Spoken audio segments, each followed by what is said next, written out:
com o Senhor, porque às vezes a correria cotidiana nos afasta de Deus. E às vezes a gente não tem tempo para poder tirar um momento com Deus, para poder ouvir Sua palavra, meditar em Sua palavra. E olha aí, Deus te dando a oportunidade para poder ouvir a palavra do Senhor. Se naquele grande dia alguém disser bem assim, eu não ouvi tua palavra, e o Senhor vai dizer, eu te enviei para dentro da empresa, que lá você terá a oportunidade de ouvir a palavra. A escolha e a decisão foi sua, de continuar vivendo distante do Senhor, ou de continuar vivendo na presença de Deus.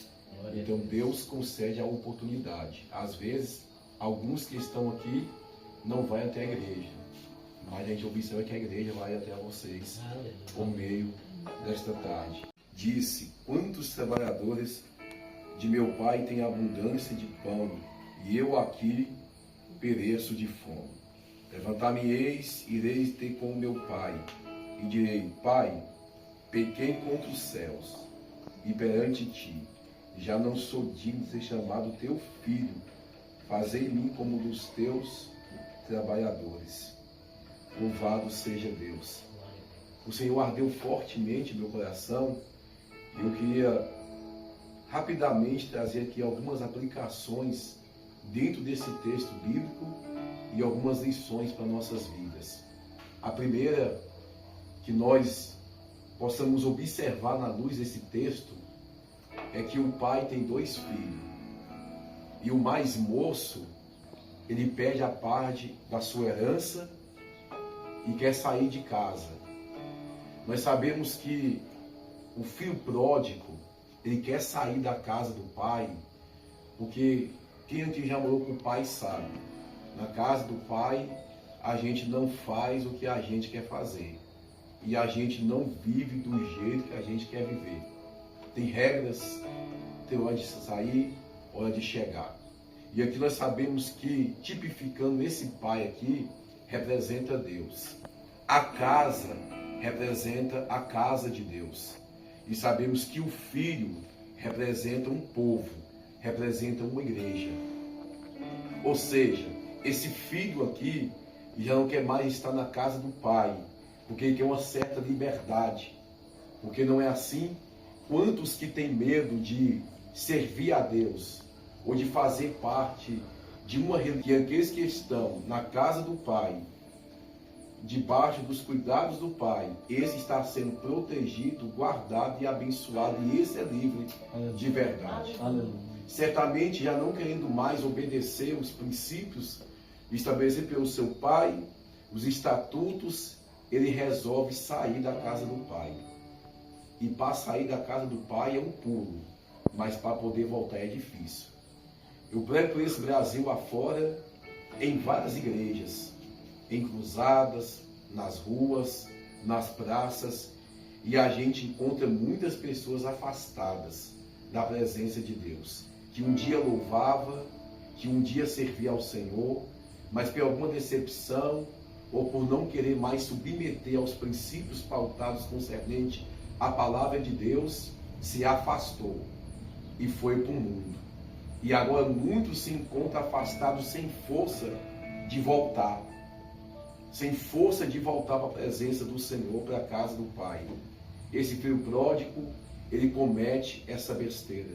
Ele saiu, pegou a parte da sua herança. Nós sabemos que a herança ela pode ser dada ainda em vida, por vontade do pai. Se o pai quiser fazer, envia um atestado, e ele pode dar a herança do filho ainda em vida, por parte do pai. E tinha essa cultura diante da nação de Israel. Ou se o pai morrer, em que o filho perde a sua parte da sua herança, ainda o pai estando vivo. Pega a sua herança e ele vai com o pensamento de granjear, de crescer. Mas uma coisa nós aprendemos, que não tem crescimento longe da casa do Pai, não tem crescimento longe da presença de Deus. O que vai ter decepções, fracassos e mais fracassos. Porque Deus, diz a Bíblia, que a sua vontade, ela é perfeita e agradável. Por mais que às vezes você ache difícil estar servindo a Deus, mas de se afastar é pior, muito mais pior. Olha o que diz o texto: ele foi, gastou, perdeu tudo, não tem nada, ao ponto, ao extremo, que agora ele deseja se alimentar da comida dos porcos. Desejava. Antes, talvez, quando ele chegou com dinheiro no mundo, tinha amigos, tinha pessoas do seu lado, não é assim? Quando no churrasco tem amigo, na bonança tem amigo, o dinheiro no bolso tem amigo, mas só conhece quem é amigo de verdade é quando você não tem nada. Aí você conhece quem de fato está contigo. E esse jovem, esse rapaz, ele perde tudo. E a Bíblia diz, ele teve fome. A maior fome dele aqui não foi de comida, não foi de bebida. Foi a maior fome que ele teve aqui, foi de sede e foi de Deus. A maior fome do mundo hoje não é de coisas materiais. As pessoas procuram as coisas materiais para poder preencher o vazio que só Deus pode preencher. O prazer, a aliança que é rompida, o relacionamento que é rompido com Deus, e o prazer que se perde em servir a Deus, em estar na presença de Deus, então a pessoa vai buscar prazeres na bebida, na droga, em relacionamentos, em sexo e etc. Mas nunca vai preencher este vazio. Esse rapaz teve tudo isso, mas ele tem fome, porque a comida do mundo, ela nunca vai preencher as lacunas vazias do teu coração e da sua alma, porque só Deus que pode preencher. O mundo ele te dá alegria, Deus te dá felicidade. Alegria, o dinheiro traz para a sua vida, mas é algo momentâneo e passageiro. Felicidade, paz interior, só Jesus Cristo que pode te dar. Aleluia. Este homem tem fome, mas a fome dele é por Deus, porque ele caiu em si. O verso 17, estou quase concluindo, vai dizer, ele caiu em si. E ele falou, rapaz, na casa de meu pai até os trabalhadores vivem melhor do que eu. Levantar-me-eis e hei ter com meu pai. E vou falar, pequei contra os céus e contra o Senhor. Ou seja, ele caiu em si. Porque uma pessoa que vive distante de Deus, ela está fora de si. Porque Deus te fez, Deus te criou e Deus te deu a vida. E quando eu falo não para Deus, eu estou dizendo não para o meu Criador e estou virando as costas para aquele que um dia me colocou no mundo. Então entra a ingratidão na vida do ser humano. Quando ele cai em si, ele está dizendo, eu preciso voltar. Porque eu estava vivendo longe do Pai, longe dos princípios bíblicos, longe de um relacionamento com o Pai, e eu preciso voltar. Eu preciso restabelecer esta aliança. Observe que ele estava fora de si. Olha em sua volta. Quantas pessoas vivem de forma dissoluta? Como esse jovem, como esse rapaz viveu, de forma dissoluta, de uma forma sem sentido, sem direcionamento, sem propósito, deixando a vida te levar. Você tem um propósito de Deus sobre a sua vida. E devemos descobrir esse propósito e viver por este propósito. Então, sendo assim, a sua vida faz totalmente um sentido. Há muitas pessoas que levantam porque tem que levantar. Vem trabalhar porque tem que trabalhar. Mas, na verdade, a vida é um vazio. Meu Deus. E esse vazio só vai ser preenchido no dia em que descobriu o propósito de Deus. O dinheiro, a riqueza, nada pode preencher esse vazio. Amizades, nada. Ele caiu em si e ele voltou. E ele falou, pai, pequei contra os céus e contra o Senhor. O que o pai fez? O ignorou? Não. O pai o abraçou, colocou um anel no seu dedo, trouxe as vestes dele, deu um chinelo. As mesmas vestes o pai guardou esperando ele. Porque todo aquele que um dia se afastou da presença do Senhor, aquela cadeira, aquele banco está lá te esperando de volta. Aleluia. E outra coisa, ele passou muito tempo fora. E quando ele voltou, as vestes coube certinho nele. O chinelo coube, o anel coube e as vestes coube. É o Senhor dizendo, você pode até ir lá para fora, mas crescimento só dentro da minha casa. Ele não cresceu nada. Não cresceu nada. Porque o crescimento dele é dentro da casa, é na presença do Senhor. Escute, o Senhor me deu essa palavra aqui porque tem pessoas aqui que precisam cair em si e precisam voltar para o centro da vontade de Deus. Eu estava ali e trazia outra mensagem e o Senhor falou comigo: traga o filho pródigo, porque tem filho pródigo aqui. O Senhor falou comigo. O Senhor falou comigo que tem pessoas que tem que cair em si e voltar.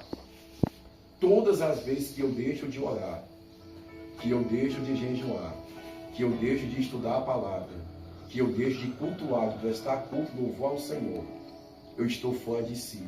E eu preciso voltar em si. E eu preciso voltar a ter o meu relacionamento com Deus. Essa tarde é tarde de você reatar o seu relacionamento com Deus. Esse vazio e essa tristeza que invade o seu coração todos os dias. A partir do momento que você fazer uma aliança com o Senhor, isso aí vai ser preenchido. Vai ser preenchido. E você vai ver que vai ser totalmente tudo diferente na sua vida.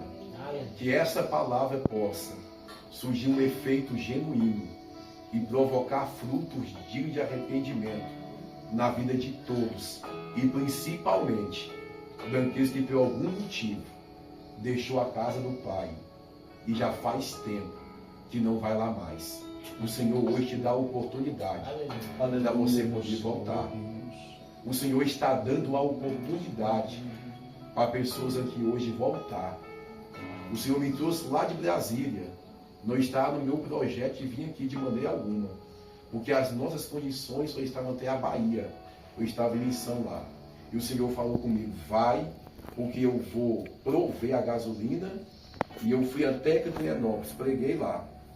E o Senhor falou assim: vai até Cascavel, que eu vou prover. E eu tenho visto Deus prover. Aleluia. Eu não cobro um centavo de ninguém. Mas eu sei que Deus conhece a necessidade. E eu vejo Deus suprindo a nossa volta até a nossa casa. Então Deus me trouxe de longe para poder dizer para alguém aqui: volte enquanto há tempo. Você está com fome? Talvez você pode pensar: não, se eu conquistar isso, conquistar aquilo, obter isso e aquilo, vai tudo ficar melhor na minha vida. Vai não. Só vai ficar melhor se primeiramente ser estabelecido na sua vida a aliança que está rompida, que está quebrada. Mateus capítulo 6, versículo 33. Mas buscai em primeiro lugar o reino do céu e a tua justiça, e as demais coisas vos serão acrescentadas. Hoje você faz uma aliança com o céu, e as demais coisas, eu te afirmo, que o Senhor vai estabelecer sobre a sua vida. Mas essa decisão a ser tomada não é simplesmente da minha parte, é da sua parte. E nem Deus pode tomar essa decisão por você. Mateus capítulo 10, versículo 32. Todo aquele que me confessar diante dos homens, disse Jesus, eu também confessarei diante de meu Pai e diante dos anjos, e o seu nome é escrito no livro da vida.